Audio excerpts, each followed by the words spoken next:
नाकेबंदी कर देंगे। देखिए, मुख्यमंत्री कह रहे हैं। इसी सदन में माननीय विधायक सरजू राय जी का इसी से संबंधित एक प्रश्न आया था। उन्होंने स्पष्ट रूप से सरकार से जानना चाहा कि किस किस विभाग में कितना पैसा आपका बनता है।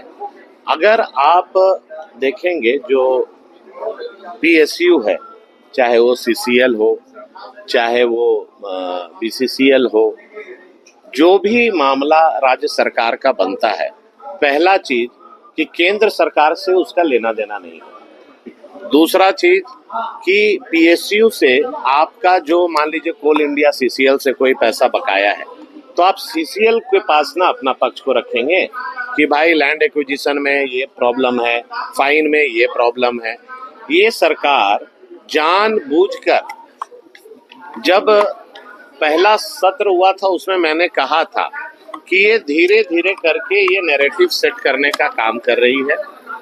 सरकार ने अपने औकात से ज्यादा बड़ी बड़ी घोषणाएं कर दी और उनको यही दिखाना है कि हम अगर कोई जो वादा किए अगर नहीं कर पा रहे हैं तो उसके लिए राज्य सरकार दोषी नहीं है, उसके लिए वो केंद्र पर बॉल फेंकना चाहते हैं। आप सभी जानते हैं कि केंद्र का इसमें कोई मामला ही नहीं है। अगर सीसीएल से आप पैसा पाते हैं तो आप सीसीएल से बात करो। आपका अगर फैक्ट है तो ट्रिब्यूनल में जाओ, हाई कोर्ट जाइए, सुप्रीम कोर्ट जाइए। लेकिन ये सरकार राजनीति कर रही है। राजनीति इसलिए कर रही है कि इनको करना धरना कुछ नहीं है।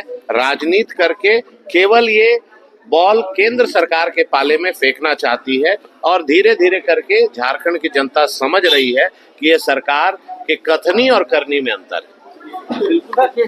जो बताया तो आप लोग का साथ दीजिए तो कोयला रोक देंगे।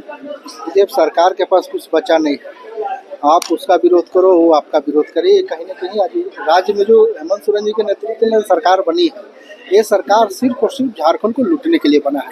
आप देख रहे होंगे 5 साल में जिस तरीके से झारखंड भ्रष्टाचार में लिप्त था, वही आज झारखंड फिर 5 साल भ्रष्टाचार में लिप्त होगा। आपके पास विकास की कोई नींव नहीं है। आपको सिर्फ और सिर्फ भारत सरकार पर आरोप प्रति आरोप लगाकर राज्य की जनता को दिग्भ्रमित करने के काम आप कर रहे हैं। राज्य की जनता देखिए, अब तो सरकार अपनी बात को रख रही है, राज्य की जनता जान रही है कि सरकार क्या करना चाहती है। कुछ अगर ऐसी है तो उस पर जांच हो, सरकार अपना कार्रवाई करे। एकदम देंगे, लेकिन 1,36,000 करोड़ बाकी रहेगा तब ना। नहीं है बाकी, नहीं ना है। कह रहे कि सब पेपर दे दिए। अरे कहाँ दिए? हाउस में वित्त मंत्री जी कहाँ बता पाए एक्यूरेट। अब देखिएगा माननीय सरजू राय जी के सवाल के जवाब में कहाँ बता पाए 1,36,000 का यहाँ आंकड़ा कहाँ से आया। और टर्म नाम कुछ बोल दिया, 1,46,000 करोड़ बोल देगा क्या है। अब जब क्लियर कोर्ट कहा कि अगर बाकी भी होगा, दे भी होगा, उस पर इंटरेस्ट पेएबल नहीं होगा, दे नहीं होगा, और वो भी 26 से इंस्टॉलमेंट वाइज दिया जाएगा, तो अभी कहला रो रहे हैं।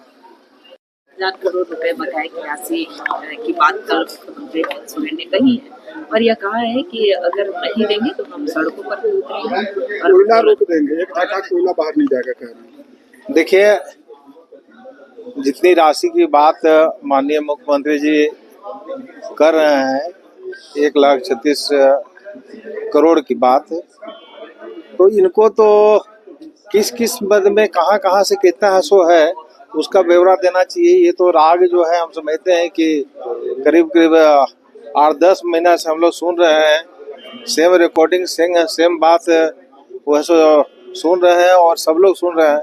तो इनको तो पूरा देना चाहिए था कि कैसा बाकी है, कौन सा पैसा बाकी है, कब से उधार बाकी है कि नगद बाकी है, कुछ तो बोलना चाहिए।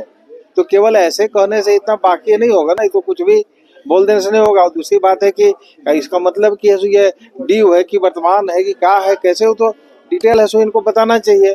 जो डिटेल तो है सो मांग रहे हैं लोग, कैसे उनको मिलना चाहिए, लेकिन इन्होंने तो नहीं कहा। इसलिए हम तो समझते हैं कि अब तो ये चुनावी यही कि एजेंडा जैसा था, तो चुनाव तो खत्म हो गया, तो अब तो उसको राग को अब नहीं अलापना चाहिए।